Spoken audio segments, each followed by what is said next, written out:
Welcome to LongHouse, which is the home of Jack Lenor Larsen and also of LongHouse Reserve.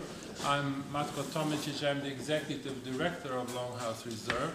And here I would like to introduce a few members of LongHouse team, which is Diane B., our President of the Board.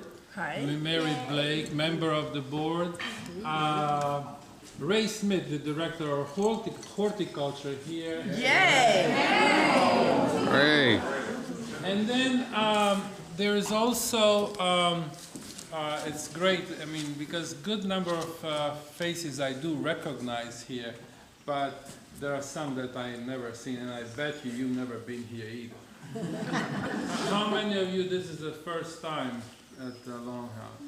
Oh, That's not bad, but I bet you if you have children or grandchildren, ask them, they've probably been here.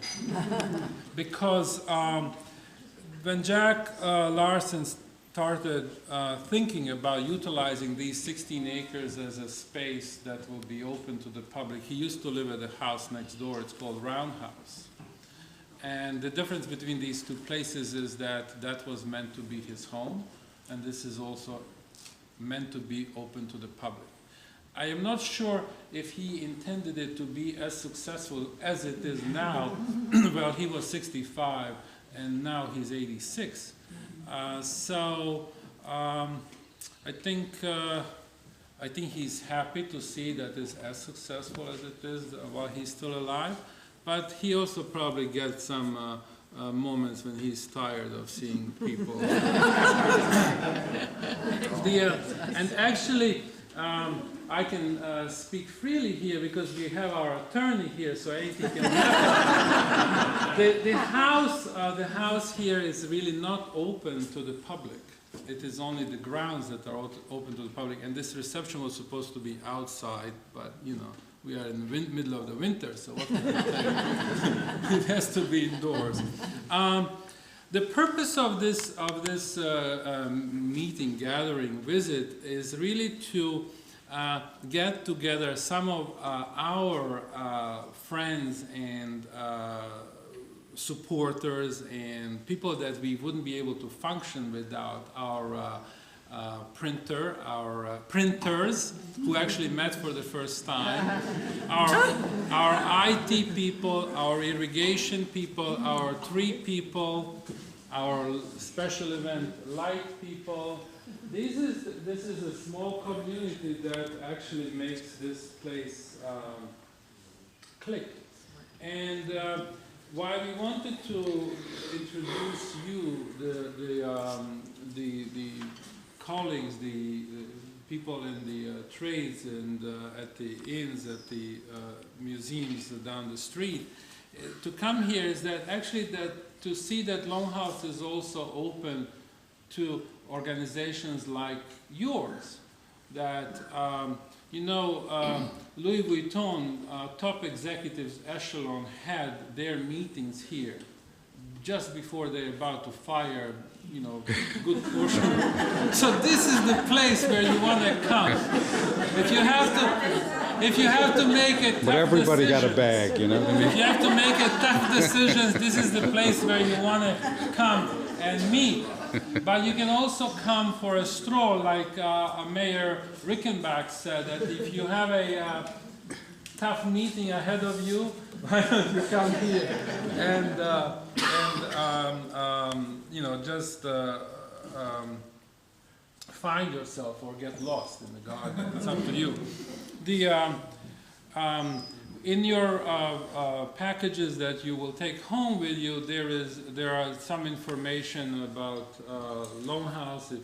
If this is the first time for you, something will be interesting. And also, important sheet of paper is this business alliance, where we actually want you to subscribe to us to become a member at the level that is you're comfortable with, and there will be privileges or benefits that you could reap out of it. I would like Diane B. to say a few words. Diane, be careful here. And then, Well done, well done. Thank you. Well, hi everybody. I've tried to say hello to most of you. I'm very happy always to see new faces and faces that we know and that we rely on so much.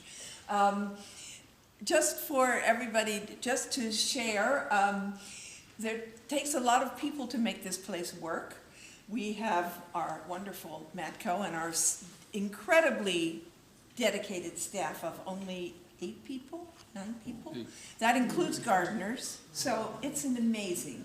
We also have a very active arts committee, a very active gardening committee, and a very active education committee. So all in all, there's 40 or 50, and a board of directors.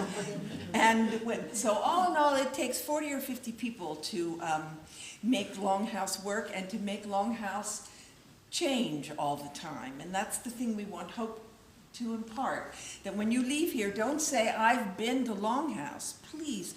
And don't let anybody ever say that to you, that I've been to LongHouse, because LongHouse is always different.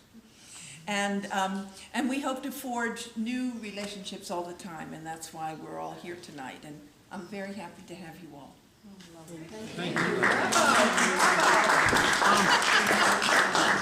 I would like 2 people in the audience to say a few words. The reason is that in 1996, when I came here, there was one lady who, she actually helped me a lot privately, but she also helped here at LongHouse. She realized that this could be good for her, but then also was good for a community. So Pattie Romanzi of Paris Mortgage, she can say a few words. Once I became a sponsor, the place has like a lot of special meaning because I like gardening, and my late husband actually built the addition on the LongHouse, and my father, my late father, and me, when I first joined the LongHouse and was a corporate sponsor, one of the things was you got to come here and just kind of browse around and see things. And my father was, loved the place, and I used to come here. And as Matko said, I had a lot of enjoyment here. I had a few company parties that were very successful. Friends of mine gave me my baby shower for my only son here. Lynn Felenius was there. You remember that shower? It was really nice. It's in a place where the party was supposed to be. And there was a lot of good that came out of it to be a sponsor. So I think, it warrants it. Like I said, I had parties. You got to share this place. And people get excited for it, but basically, a place like LongHouse doesn't need you to be excited for today. They need you to be excited all the time and to continue to contribute or be part of it.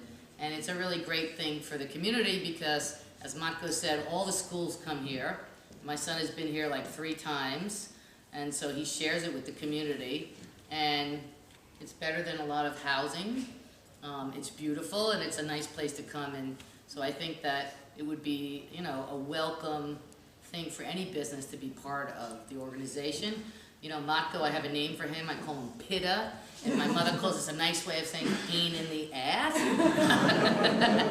But he's good at what he does, and he's persistent. And if it wasn't for Matko, I wouldn't have made the sponsorship.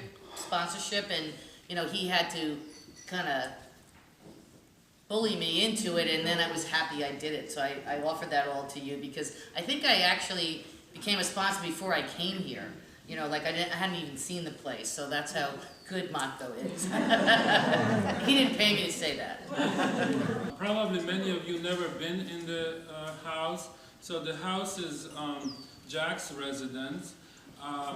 He's in the city. He does go in the city Tuesday to Friday and comes out here. This is his year-round residence. But this is the living room of the house. For you who don't know who Jack is, he is probably one of the leading designers of 20th century in America. If you have a chance to be in Japan and you mention Jack Larsen, it's like a god that you mention his name.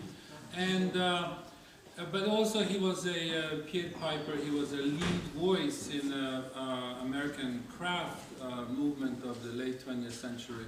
And that is what you see in this house. It's mostly craft objects in craft media.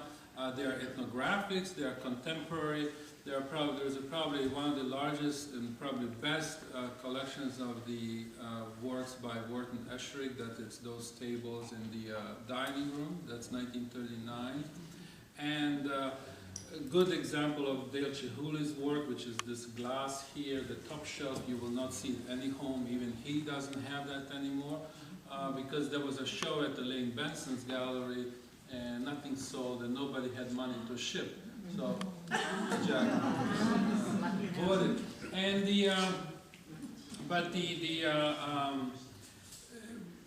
when you go out in the garden, the LongHouse garden is not a botanical garden per se. It is a garden of an amateur gardener. It's a pleasure garden. And it's a pleasure garden, but it's a garden of a weaver, and so that is what you see actually now with this light, the texture, the color, that it just comes at its best. However, the grounds, as I mentioned to somebody, they look green because we actually were lucky. We met this man, R.B. Boyle of R.B. Irrigation. He's also here. And he was able to help us with putting this major irrigation project so that now everything is green. And there was by chance that this guy named Ray Smith, who you see all his trucks around, somehow got along with Jack very well. So about 8 years now, I think, though every tree looks like, you know, it's nature, every tree has been touched by Ray or his team, not Ray. We don't let him to go up on the ladder. But Ray, would you like to say a few words about being related to LongHouse one way or the other? Sure. It's been a great relationship and a real labor of love for me. Jack and I hit it off pretty well right away, and so I was able to make changes here that we really needed to have. And I'm just going to share a quick story with you. He said, I want to develop my woodland walks, and he said, tell me what I need to do.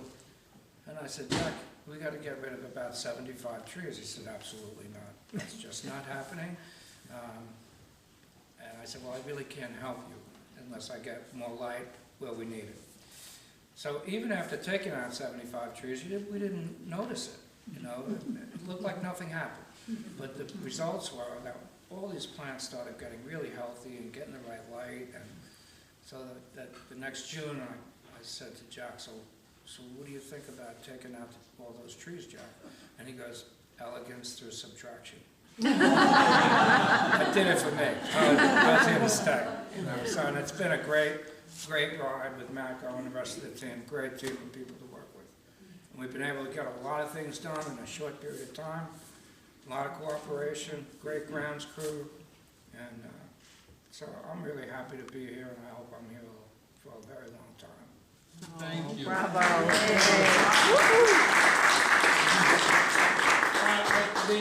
I just want to say one more thing and then I'm done. You probably may wonder what is going to happen with this place when Jack is not in residence anymore. And that is all actually in transition, and if anything happens to Jack tomorrow, this property will continue to be what it is. It's LongHouse Reserve. However, what will be added, this house will become open to the public. Of course, we will have to make some changes to it, the physical changes, but meaning that I think that the foreseeable future that we are here to stay, that this will be as an asset to the community, and that you should come and visit. Hi, Helen. And it's great to see the Paula Krasner and Gil Hall represented here. So thank you and enjoy. Thank you, Laura Lee and Mary, for putting this together.